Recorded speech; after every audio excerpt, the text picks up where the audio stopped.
Bunnings is a long way away from me, so just as well Super Cheap's just down the road.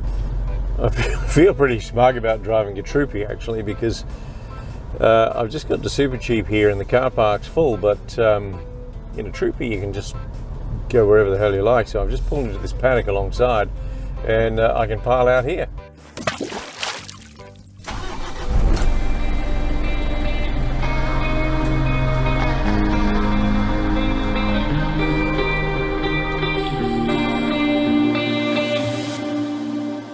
Welcome back to the bus build.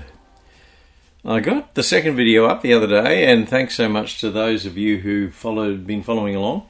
I got a couple of comments about it, and they were both really about the issues surrounding registration, which I talked about there. How I'd spoken about registering it as a panel van, only to find that in Queensland you can't unless it weighs under 4,500 kilograms. And one fellow told me that he had registered his bus as a panel van, a four-seater, but he was in New South Wales. And the regulations, of course, may be different because, as you know, I'm in Queensland, and the regulations are not necessarily uniform. Additionally, he didn't actually say, though, whether he'd got his GVM down or downgraded to 4,500 kilograms, in which case I could do exactly the same, but I don't plan on doing that. And the other comment was from a fellow who said that what he'd done was to simply satisfy the needs of the motorhome. He'd thrown in, well, he said thrown in, but, you know, probably because it needs to be fixed, probably bolted in a bed, bolted in some storage, so I'm guessing, you know, something like a kitchen bench, bolted a cooker to it. He had put in a table because you need a fixed table, and he'd chucked in a fire extinguisher, and pretty well that was all he required. The only other thing, now he may have had a different door, but I've got, as you probably know, this bifold door, and that's fine for a bus, but doesn't work for a motorhome. You actually need a sliding door or a door that opens outwards to the rear on the left-hand side in that space. And so I think, you know, there's something that I'm going to need to replace. But it is an interesting thought, though, that you may be able to just throw in the bare minimum requirements to call it a motorhome and then just register as a motorhome and then just keep using it while you actually complete your build. We've had a fair amount of rain over the last few days, and you'll see here that the ground is fairly wet underfoot, including a lot of water pooling around the wheels of the bus. So maybe I'll have to put a keel on it, and we'll call it a houseboat instead of a motorhome. I was thinking of an old joke the other day. You know, I've watched a few, I'll get to the joke in a minute. I've watched a few videos. In fact, I've pretty well caught up on all of the bus build videos. So if you're doing one, be sure to comment, put something in the comments and let me know where I can find you so I can have a look at what it is that you've done, because I'm really interested in what other people are doing. One thing I have observed with some of them, though, is that people go at it with enormous vigour and then suddenly the videos stop. So they put up 2 or 3 videos and then that's it, never hear from them again. And even if you comment, which I have done, to say, how are you going with the build, they don't reply. So I'm guessing they either lost interest, sold the bus, or have abandoned the whole project or something. I really don't know. I don't tend to work that way. And the old joke that I was thinking of was the joke about a couple of bulls standing on top of a hill looking down over a field of cows. And there's an old bull and a young bull. The young bull says to the old bull, I know, why don't we run down there and, you know, service one of the cows? And the old bull says, I got a better idea. Why don't we walk down and service all of them? And that I'm not trying to build an analogy between me and old bulls, but it's probably the kind of way that I tend to work, and that is that I might walk slowly, but I want to get the job done in its entirety. So I suppose my commitment really is that, because I understand we have a social commitment once we start making videos such as this, a social commitment to our viewers in the same way that an author has a social commitment in their writing to make things easy for the reader, viewer, to understand and to make the story complete. And that's really my intention, is that I want to try and make these as easily understood as I can. But they won't necessarily be me rushing through, and lots of time there's videos of me tearing things apart. In fact, apart from pulling off the rear bumper and a few other little things that I've done, I really haven't done much in here at all. And I think some of that is due to a long and thoughtful process about what it is that I'm going to retain and what it is that I actually want to do. So I don't want to pull stuff out that I later decide would have been better off left in there because of the design is such that they'll either be hidden or they'll work perfectly well. So I haven't been in a hurry to do a lot of stuff other than, as you've seen, to remove the seats and to do a couple of ancillary things such as pulling off the rear bumper and doing that air conditioning vent that I showed you the other day.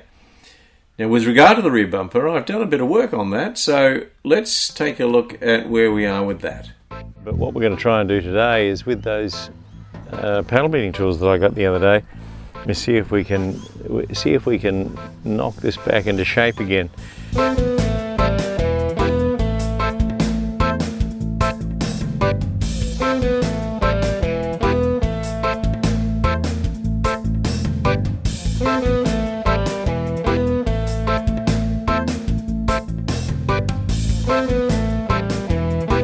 I think what we're going to do now is get out a wire wheel and take all the paint off, and then see if we can perhaps do some body filling to smooth all of that up. It's actually not bad. It's assumed a reasonable shape. I can't say it's perfect, but then neither am I.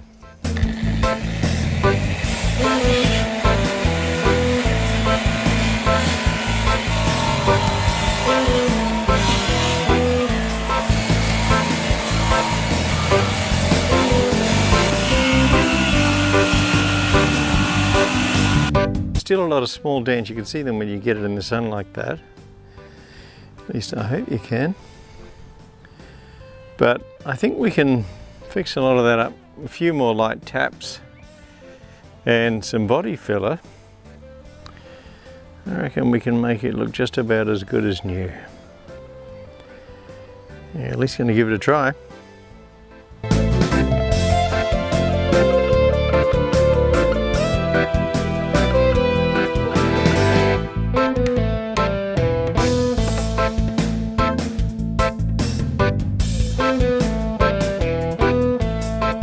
Just while we take a break from panel beating for a minute, I wanted to talk about something,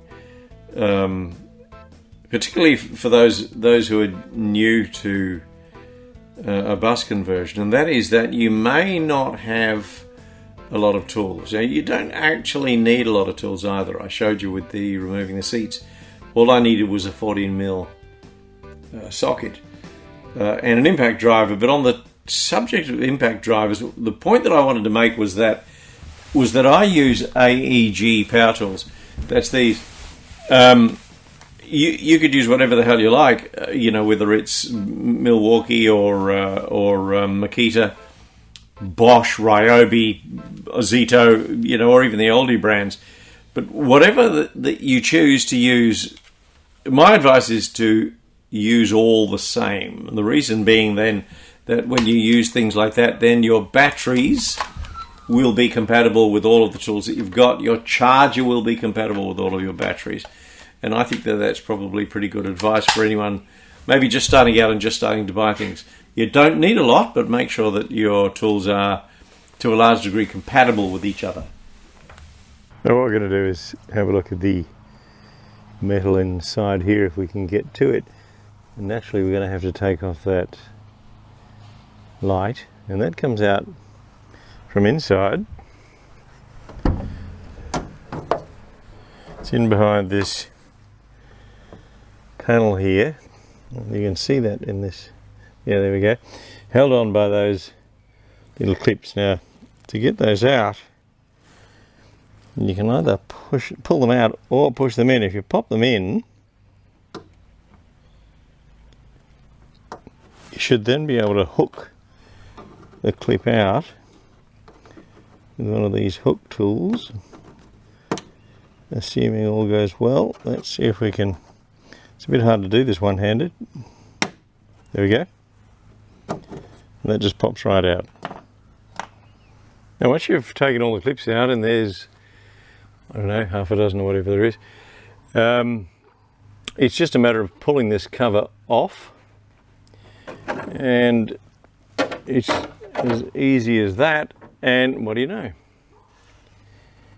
Look what's in the corner here. There's my missing 10mm socket.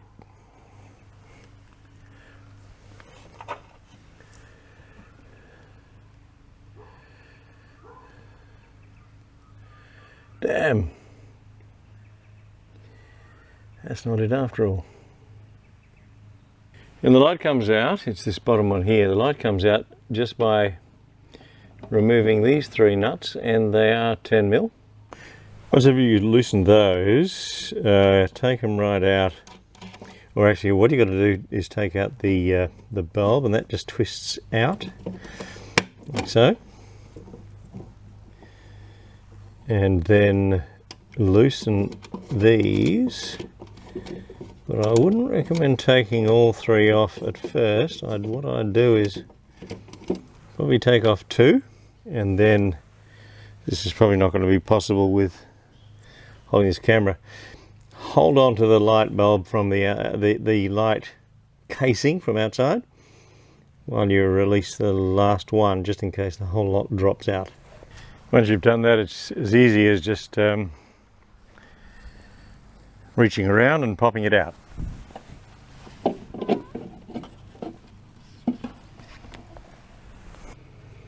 And as you can see, it's now possible to get to the back of that, where we should be able to give it a bit of encouragement to resume its former shape. Now, I'm one of these kind of people who always expects the best but plans for the worst. And in this case, I don't really want to leave that plugged in still in the event that it gets damaged. So it's actually a pretty simple matter of unplugging it from here, just pressing in on the lever and depress it, and then that pulls right out like so. And then if we go back outside,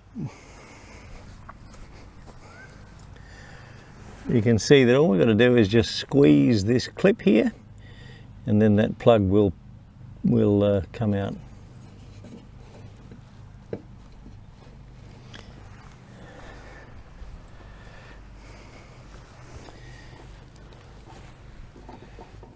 Like so.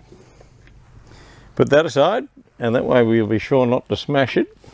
When I pulled the seats out, I found this absolute gem, which is an Aboriginal and Torres Strait Islander cultural calendar from 2017.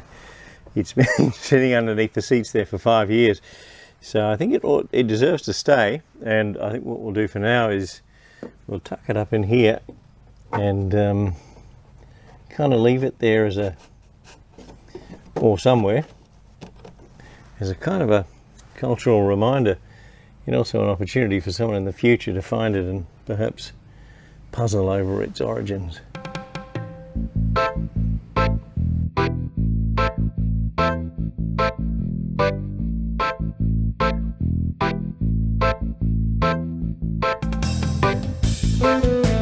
We've pretty well straightened out this area here, and then just above it you can see too that we've knocked a lot of that out. Now you can see that there's actually still some dents. I mean, it's still pretty rough by panel beater standards, but I'm no panel beater. But I think that if we put in some body filler, we can fix that up. And also on a couple of dents here on this corner that we're in, we've knocked those out as best we can.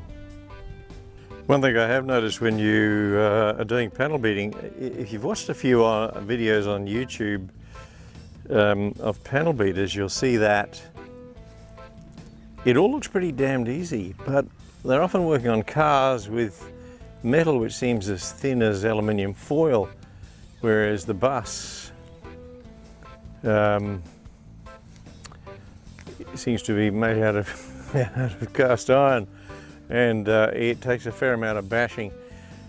This is that tree. Remember I told you about the caravan that was parked where the bus is currently parked?